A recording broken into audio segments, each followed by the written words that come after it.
როგორ უნდა გაგრძელდეს პროტესტი ეს აქციაზე ვისაუბრეთ, გუშინდელ აქციაზე, რომ პოლიტიკური პარტიები უფრო აქტიურად გამოჩნდით და ეს კარგია, მაგრამ მე რა ხდება, ხო? რაღაც პარტიებმა არჩევნებში მიიღეს მონაწილეობა და დღემდე ამბობს ლელო, რომ იგიღოთ მონაწილეობა თბილისის მერი კალაძე ვერ იქნებოდა, თქვენი ბრალია, რომ კალაძე არ არის თბილისის მერი.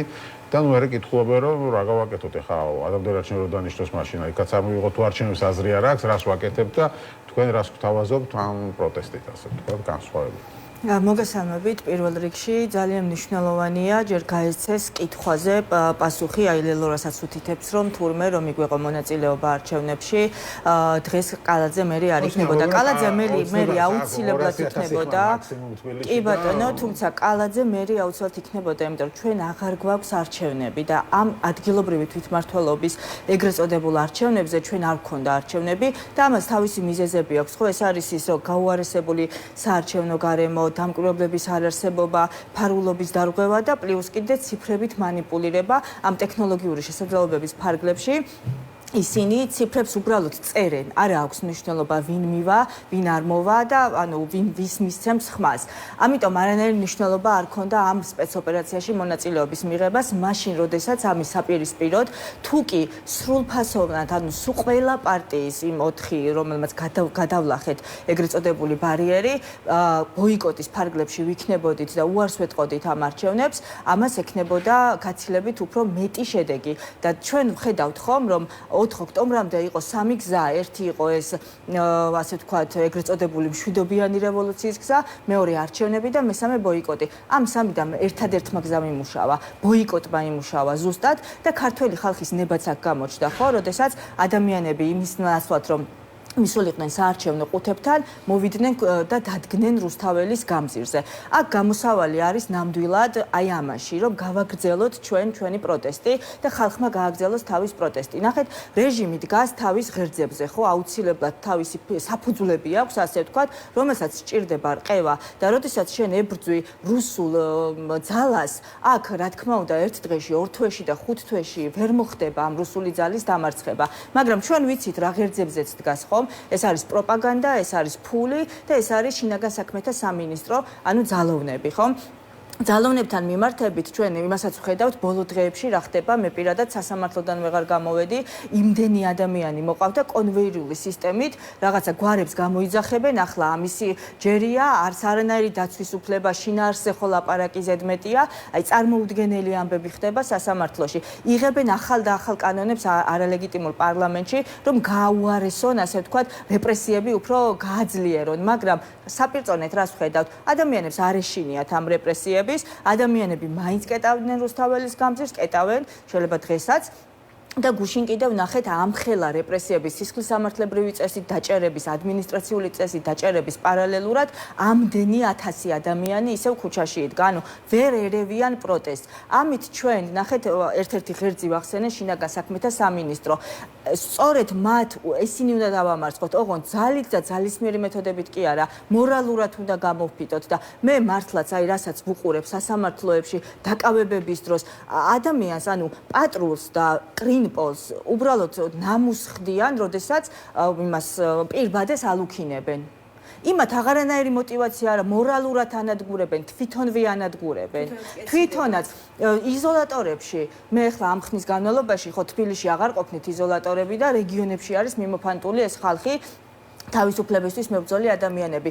იზოლატორის თანამშრომლები უკვე საკუთარი თვალით ხედავენ, ვინ მიყავთ, ვისი ჭერენ და რეალურად რა ხდება ამ ქვეყანაში. ანუ აღარ სჭირდება იმას ზედმეტი პროპაგანდა, იმას იმედი, რამდენჯერაც არ უნდა ჩაუთო, უკვე საკუთარი თვალით ხედავს რა ხდება ქვეყანაში. აი ეს არის, უნდა ვებრძოლოთ პროპაგანდას და ამაში ძალიან გვეხმარებით კრიტიკული მედია, თავისუფალი მედია, რომელსაც თქვენი უდიდესი სირთულეები და გამოწვევები გაქვთ, უნდა ვებრძოლოთ ძალოვნებს, რომლებსაც მორალურად უნდა ვაჯობოთ და დავანახოთ რეალობა რა არის და ფინანსები არის. ებრძვით და ნუ შედეგი არაფერი არ არის და ამიტომ აქვთ ეს პასუხი რომ თუ თქვა დაინიშნება ადამიანთა არჩევნები, იქაც უარი უნდა თქვა თუ რა გავაკეთოთ ან ვადამდელი არჩევნები რომ დაინიშნება, ამაში ეჭვი არ მეპარება, თუმცა გააჩნია როგორ დაინიშნება და რა პირობებით. ხო, ნახეთ, გუშინდელ აქციაზე გაჟღერდა უკვე ეს მოთხოვნა, ახალი მოთხოვნა, გადადგეს მთავრობა და მთავრობის გადადგომას მოყავეს ვადამდელი არჩევნები და მოყвეს, რა თქმა უნდა, რეჟიმის პატიმრების განთავისუფლება, იმიტომ რომ ჩვენ,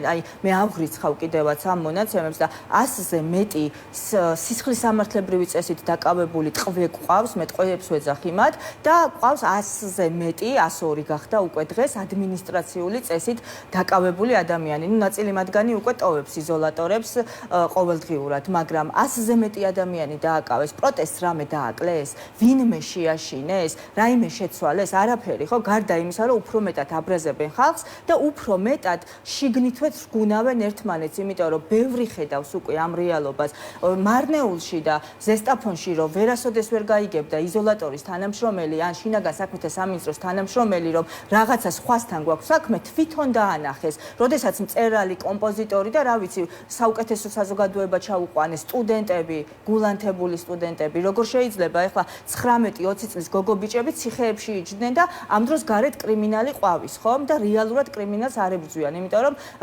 მიშვებული ყავთ შინაგან საქმეთა სამინისტროს თანამშრომლები პირბადეების დასალუქად. აი ეს რეალობა არის და ეს რეალობა ესე რომ გაგრძელდება, ჩვენ უნდა გამოვფიტოთ ეს რეჟიმი და ვფიტავთ კიდევაც. ხო, შედეგებზეც ვილაპარაკოთ აუცილებლად და იმაზეც, რომ აი ახალი რა უნდა იყოს ამ პროტესტში, რადგან დავიწყეთ საუბარი. კი ბატონო, შედეგებით დავიწყეთ თუ შეიძლება. შეიძლება. თავისუფლად გამოვიდა 10 პუნქტიანი გეგმით, არ ვიცი გაიცანით თუ არა. ზოგადად ვფიქრობთ, რომ ყველანაირი ინიციატივა და ყველანაირი შემოთავაზება, რომელსაც აქვს, ასე ვთქვათ, ლოგიკური გაგრძელების შესაძლებლობა, რა თქმა უნდა, მისაღებია, რა თქმა უნდა, სალაპარაკოა, სამსჯელოა და სამოქმედოა. მაგრამ ეხლა რაც შეეხება შედეგებს რო დაუბრუნდე და ჩვენ როგორ ხედავთ, როგორ შეიძლება გაგრძელდეს, ხო, ეს ყველაფერი და მივიდეს ლოგიკურ დასასრულამდე. რომ არ ყოფილიყო პირველი ჩვენი მხრიდან მანდატებზე უარი და ეს პოლიტიკური პროცესის ამ კუთხით წარმართვა და ასევე ხალხის ქუჩაში დგომა, უწყლეტი ქუჩაში დგომა, დღეს რუსული რეჟიმი, ანუ ქართული ოცნება იქნებოდა აღიარებული და ქვეყანაში პროცესები იქნებოდა ნორმალიზებული. რა შედეგი გვაქვს ახლა ამ ყველაფრით, ხომ? შედეგი გვაქვს ის, რომ არც ერთი ცივილური სამყაროს წარმომადგენელი ოცნებას არ აღიარებს. ის არ არის მიჩნეული ლეგიტიმურ ხელისუფლებად. ისევე როგორც თავად ხალხი არ ვაღიარებთ, ხო, შიგნით მას და არც პოლიტიკური ძალები არ ვაღიარებთ ლეგიტიმურ ძალად. ამას მოჰყვება სანქციები. სანქციები პირდაპირ გადის ფინანსურ საფუძვლის რყევაზე, ასე ვთქვათ, ერთ-ერთი ფუნდამენტი, რაზეც დგას ეს ხელისუფლება, არალეგიტიმური ხელისუფლება და სანქციებს თავისი მსუსხავი ეფექტები აქვს ნამდვილად. ის თუნდაც რაც მათ შიგნით ხდება. როგორ არიან ერთმანეთზე დარეულები, ფულის ნაკლებობა აქვს სინამდვილეში და ფულის ამოღებაზე ბიუჯეტში კი არ ავსებენ, ან ის კი არ აინტერესებთ ახლა ღარიბაშვილმა ქართველად და ხალხს რამდენი ფული წაართვა. ის აინტერესებთ, რომ ფულში დეფიციტი აქვს, უჭირთ ფულში, იმიტომ რომ სანქციებმა გამოიღო თავისი შედეგი და რაც უფრო მეტად გაუჭირდებათ, მით მეტად დაერევიან ერთმანეთს და მით მეტად გაჩნდება შიდაბზარი. შიდაბზარის გარეშე არანაირად მხოლოდ ეს გარეთა კომპონენტები ვერ ეყოფა ამ პროცესს. როგორ ერთმანეთს ვაინც ერთ ბიზნესს ეფიცება ყველა ერთგულებას დაჭერილი ეხლა თორნიკე რიჟვაზე ეჭვი მაქვს ისიც იმიტომ ჩამოდის რომ დაალაგდა ალბათ ბიზნესთან და ისიც ბიზნეს გადაუხდის მადლობას საბოლოო ჯამში და ანუ ეს მზარიც არ ჩდება მიხვდეთ იმის რომ იჭერს ამ ხალხს აი ღარიბაშვილის გიხმას არ იღებს ხო ხედავ წაღან რომ საუბრობდით ხო ვერ იღებს რა მშობა აქვს ნუ წაღან რომ საუბრობდით კონსოლიდაციაზე ზოგადად ამ პროტესტში და ამ წლების განმავლობაში აბსოლუტურად ყველაფერი გვაქვს ნაცადი, მართლა. ყველაფერი ვცადეთ ამ როგორც მარიკამ თქვა 2025 წლის ადგილობრივ არჩევნებზე, სამი სხვადასხვა გზა იყო, რასაც ქართული ხალხი მისდევდა. ერთი იყო ბოიკოტი, მეორე იყო ადგილობრივ არჩევნებში მონაწილეობის მიღება, მესამე იყო მშვიდობიანი დამხობა. და არასდროს ამდენი წლის განმავლობაში არ ყოფილა, არ დამდგარა ის მომენტი, როცა კონსოლიდაცია მომხდარა ყველა იმ ძალის, რომელიც ებრძვის ქართული ოცნების რეჟიმს. რომ ამბობთ, რა უნდა იყოს შემდეგი ნაბიჯი და რა უნდა გავაკეთოთ, ალბათ ეს, რომელიც არასდროს გვიცდია და არასდროს დაგვიტესტავს, ეს მართლა მუშაობს თუ არა.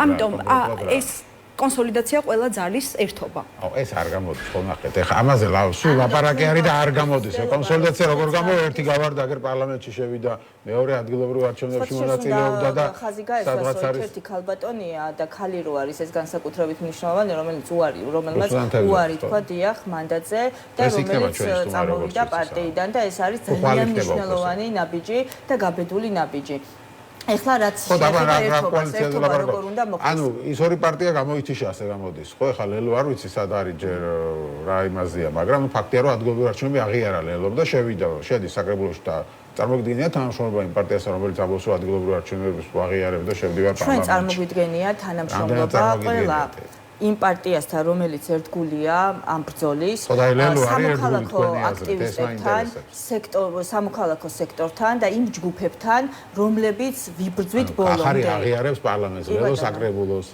და ერთგულია თქვენი ამ ბრძოლის თქვენი აზრით გახარია ერთგული ცალსახად არ არის ამ ბრძოლის და დიდი ხანია არ არის ამ ბრძოლის ერთგული ლელოს მხრიდან ამ არჩევნებში მონაწილეობა იყო დიდი შეცდომა. არ ვიცი რამ გამოიწვია ეს, იმიტომ რომ ჩვენი მხრიდან არაერთხელ ქონდა ამ შეცდომის დაზღვევის მცდელობა, მაგრამ იყო შეცდომა. უნდა აიღონ ამ მონაწილეობის მერე შეეძლო მაგალითად იგივე გაეკეთებინა რაც პარლამენტთან დაკავშირებით გაკეთა, ხო? კი მიიღეს პარტიამ 2024-ში მონაწილეობა, მაგრამ შედეგები რო ნახეს რომ იყო გაყალბებული, თქვეს რომ არ ვაღიარებ და არ შევდივართ. ეს მაინც შეეძლო ლელოს ეკნა რომ მიიღო მონაწილეობა და რომ შეხედავდა რომ არაფერი არ გამოვიდა მონაწილეობა ხო ერთგვარ რომ არ შევდივართ საკრებულოში და არ ვაღიარებთ მაგრამ ახლა აღდგენ და აღიარეს ეს საკრებულოს არჩევნები ამიტომ ვამბობ მე ნახეთ უნდა აღიარონ თავიანთი შეცდომები და უნდა იყვნენ მზად რომ აი კი დაუშვით შეცდომა და გვინდა გამოცხადება და გვინდა ბრძოლის ველზე დასრულება თუ არა ეს ორი პარტია ამ ეტაპზე გამოგვერძეა აქ არის გუშინდელ აქციაში რაღაც ნაცები არ გამოსულან სიტყვით ან ნაცებიც ცალკე არიან როგორც მივხვდი ხო გუშინდელი აქცია დაორგანიზებული იყო სხვადასხვა პოლიტიკური პარტიების, სამოქალაქო საზოგადოების, აქტივისტების და რაც მთავარია რეჟიმის პატიმრების ოჯახის წევრების მიერ. ეს აქცია, ამ ტიპის აქცია კიდევ იქნება დიდი და იგივე, ასე ვთქვათ, საორგანიზაციო შემადგენლობით, იმიტომ რომ ჩვენ მაქსიმუმს ვაკეთებთ კოალიცია ცვლილებისთვის, მაქსიმუმს ვაკეთებთ იმისთვის, რომ ის ძალები, ვინც ვართ ამ ბრძოლის ერთგული, გაერთიანებული ფორმატით ვისხდეთ ერთ, ასე ვთქვათ, ოთახში, ერთი საკითხის გარშემო და წავიყვანოთ ეს ბრძოლა ერთი მიმართულებით, რომ ის ძალები ანუ 8 პარტიიდან 7 და რამდენი დარჩით ანუ 8 პარტიიდან ხო 7 გამოდის მაშინ ამ შემთხვევაში, თუმცა არავის არ აუკრძალავს არავისთვის აქ შემოერთება.